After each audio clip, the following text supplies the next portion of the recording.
Hello, everyone. Uh, this next short little video is about our general course layout, how the course functions in short. Uh, I know with online classes, sometimes it could be hard to find your way through at first, especially, and a little guidance up front can be helpful. So, first things first, the most basic form of access to the class, or the most important maybe, um, is being able to contact me, your professor. So, use the inbox button all the way to the far left, a big button, and that's how you'll message me. That's how you'll email me.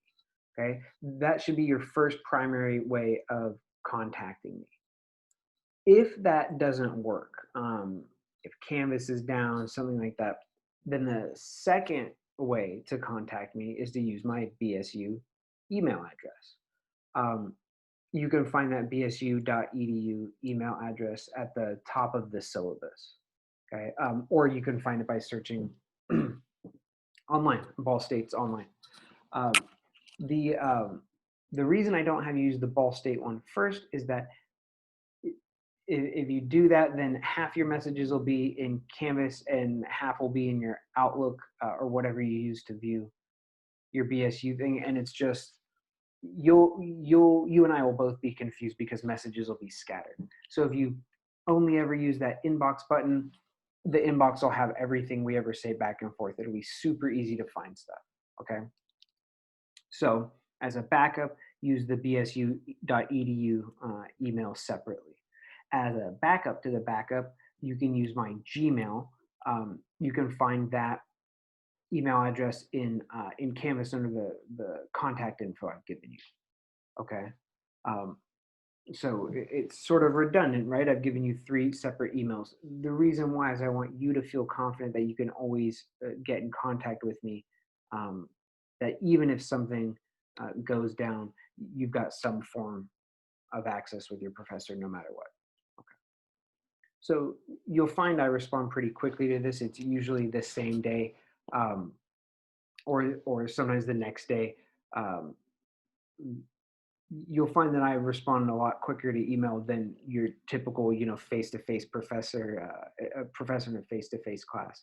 Um, Also, I want to make sure you know, for some people, email sort of just more writing. It can be confusing, or they just want to meet someone face-to-face like this. So remember, you can always schedule a video chat with me.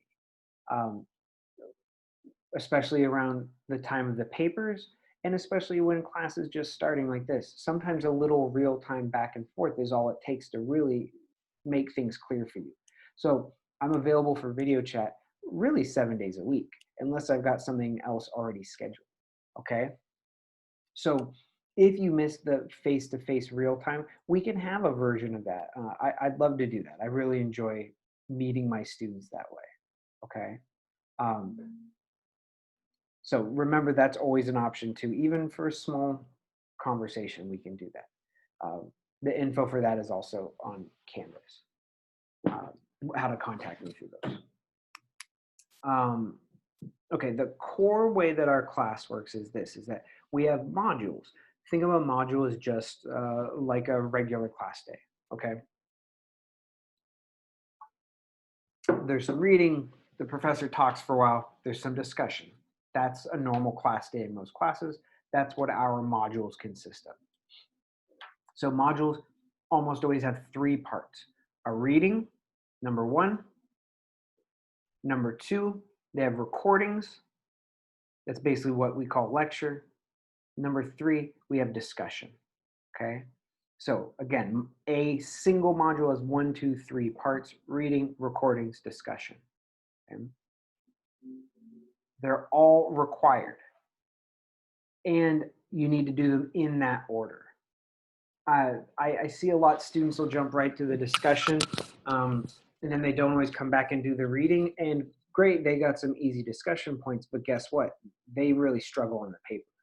Okay, um, I can spot about a mile away a paper of a student who hasn't done the readings and the recordings, um, and it pains me because they just don't earn as many points.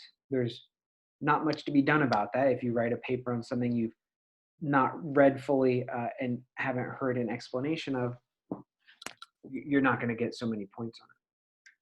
So the reason all three parts are required is this, is that the readings are important to do well on the papers and just to really be doing philosophy, but they're tough, right? So the readings are important because they're the core, the beating heart of our class, right?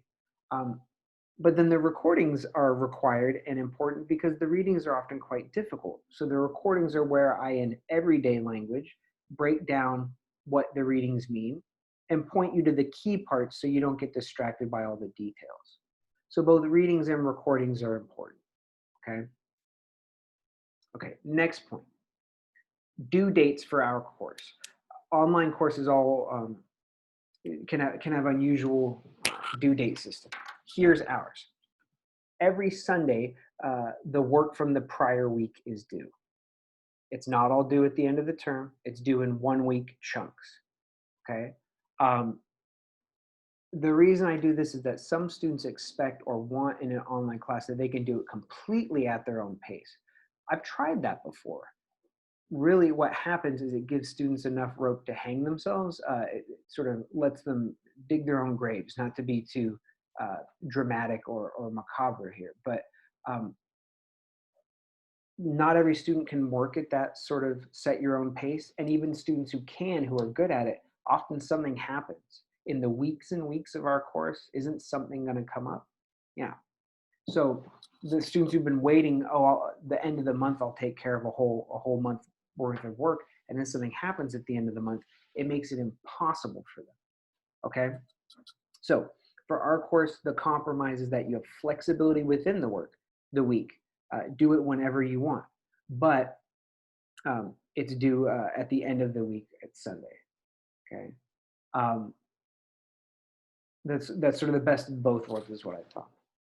Now here's something that confuses students at first, but it'll become second nature um, after a bit.